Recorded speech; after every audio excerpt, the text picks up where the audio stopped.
Bonjour à tous, j'espère que vous allez bien, bienvenue dans cette suite de vlogs de voyage. La dernière fois on s'était quitté, je venais d'arriver à New Delhi en Inde, la ville de tous les contrastes, s'il fallait lui trouver un nom, parce que vraiment le meilleur et le pire de l'Inde, je pense, se retrouvent à New Delhi, mais ça on va en parler juste après.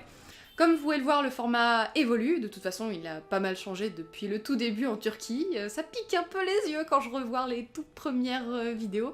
Entre temps j'ai changé d'appareil photo, j'ai changé d'ordinateur portable, j'ai changé de logiciel, de façon de faire, de la musique, pas de musique, de la voix off, pas de voix off. Et bah ça c'est grâce à vous, tous vos retours, tous vos commentaires, ça m'est vraiment très précieux, ça me permet de m'améliorer, en sachant que c'est un format que j'avais jamais fait, le vlog, avant de commencer ce voyage, donc merci, et n'hésitez pas à continuer sur cette vidéo, à me faire des retours, ça m'aide vraiment à m'améliorer, à progresser, donc merci, merci, merci. Voilà, je ne dirai jamais assez. Allez, trêve de bavardage, c'est parti. Le Samuel est une espèce en voie de disparition qui accepte toujours d'être pris en photo, surtout par des personnes indiennes de sexe masculin, de sexe masculin et d'âge jeune. Ouais, je pense que j'ai quelque chose là. Il faut que je fonce. Donc comme je vous le disais, la dernière fois on s'était quitté, je venais d'arriver à New Delhi et j'étais en la compagnie de Samuel, mon ami Sam, qui est médecin en dernière année de médecine si je dis pas de bêtises. Et d'ailleurs, quelle bonne idée de partir en Inde avec un ami médecin, comme ça si on tombe malade. Surtout que je n'avais pas fait les vaccins, ça c'est une très mauvaise idée, il faut faire ces vaccins quand on part en Inde. Mais voilà, le karma aura décidé que je suis tombée malade une fois que Sam et moi on s'est séparés. Donc voilà, karma. Mais à la base, c'est parti d'une bonne idée.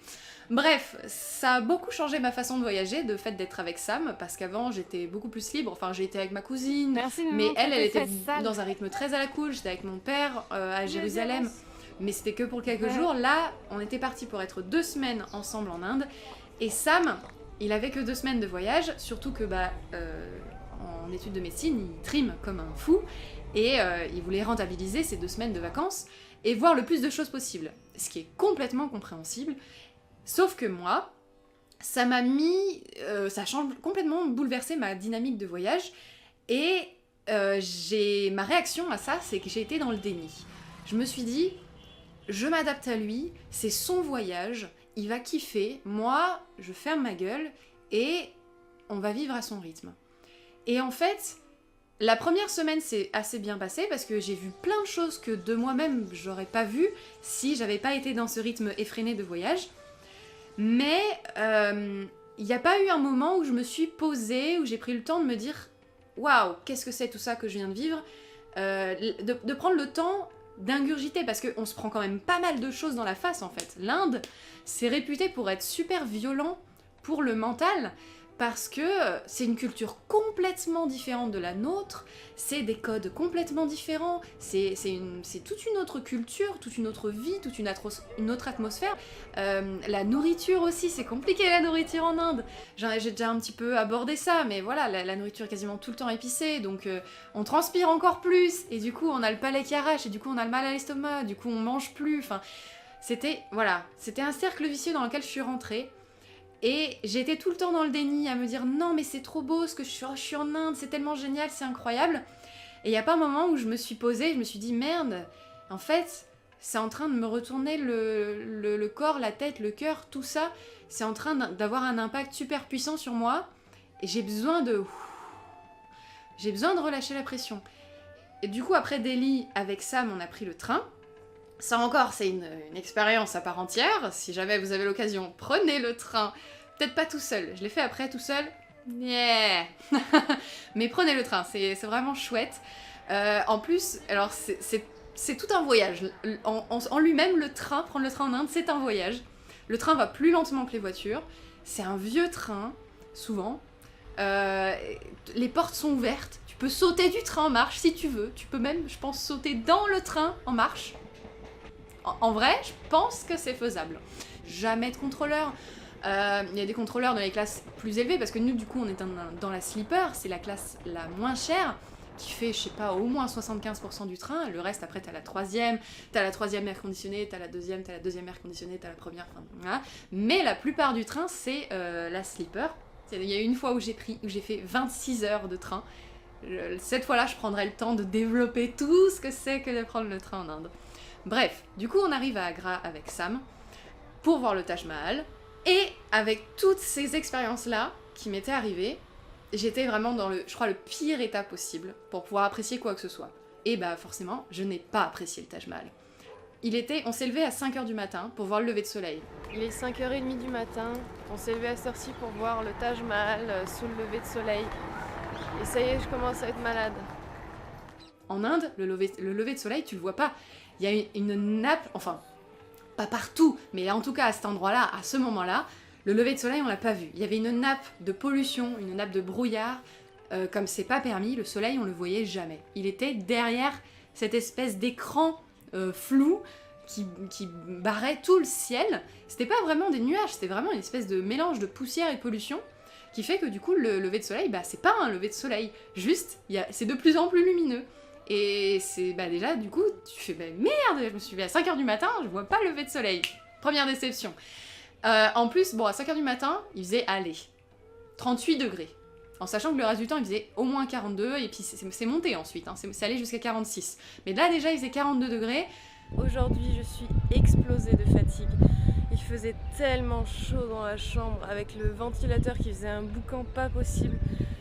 Et je suis à jeun donc je suis dans des conditions vraiment pas bonnes pour apprécier le Taj Mahal. Mais la bonne nouvelle c'est que je suis au Taj Mahal. On avait les jambes coupées quoi. J'ai pas d'autre expression, on était genre ça te scie au sol, quoi. Vraiment 42 degrés, en plus avec l'humidité et la poussière, je me répète, mais vraiment c'était une atmosphère pesante. C'est ça, c'était lourd. C'était très très lourd. En sachant que je pouvais plus rien avaler à cause de tout ça, j'avais un début d'insolation, parce que j'avais pas mis de casquette, parce que je suis teubée. Et du coup on arrive, voilà, je suis à jeun, je suis mal. Et le Taj Mahal, en lui-même, tu payes 10$ pour y rentrer. La plupart des temples qu'on avait fait avant à Delhi étaient gratuits, ou beaucoup moins cher. Donc déjà on paye 10$, donc il n'y a aucun locaux qui y va à part les guides. Les touristes indiens, c'est des touristes indiens fortunés. La plupart des touristes, du coup c'est plutôt des touristes occidentaux. Et c'est des touristes qu'on croise pas forcément à Delhi, qu'on croise pas forcément dans les rues. C'est des touristes qui viennent, il y en a plein. Et ça, je comprends pas, j'essaye de vraiment pas être dans le jugement quand je m'adresse à vous. Je sais que des fois je juge, j'essaye vraiment de pas juger, mais c'est surtout que je ne comprends pas en fait cette façon de voyager.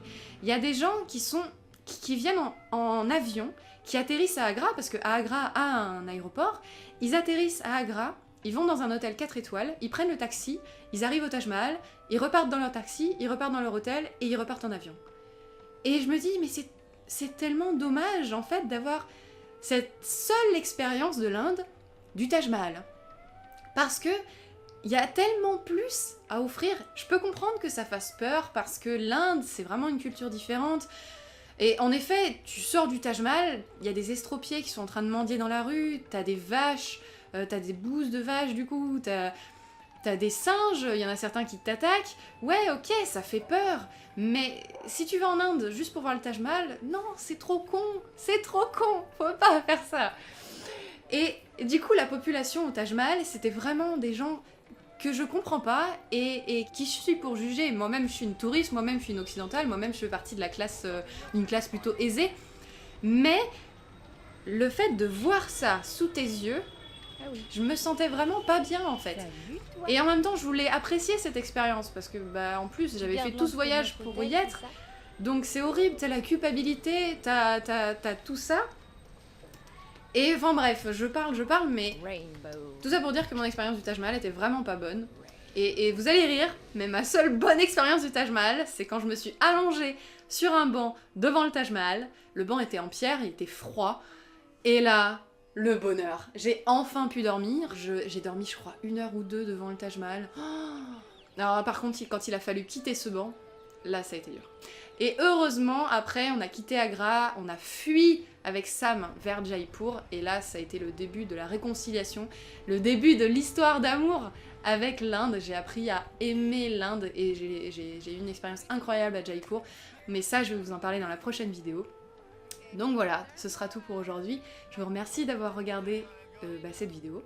J'espère que ça vous a plu. N'hésitez pas à, encore une fois, laisser des commentaires, des pouces en l'air si vous avez aimé, des pouces en bas si vous n'avez pas aimé.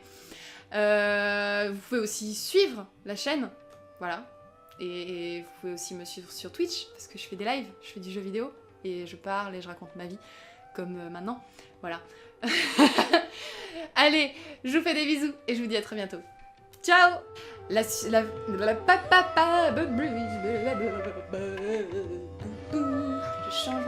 change d'ampoule, je remets mon mascara, je te repousse. Voilà ce que j'ai appris en Inde. Namasté.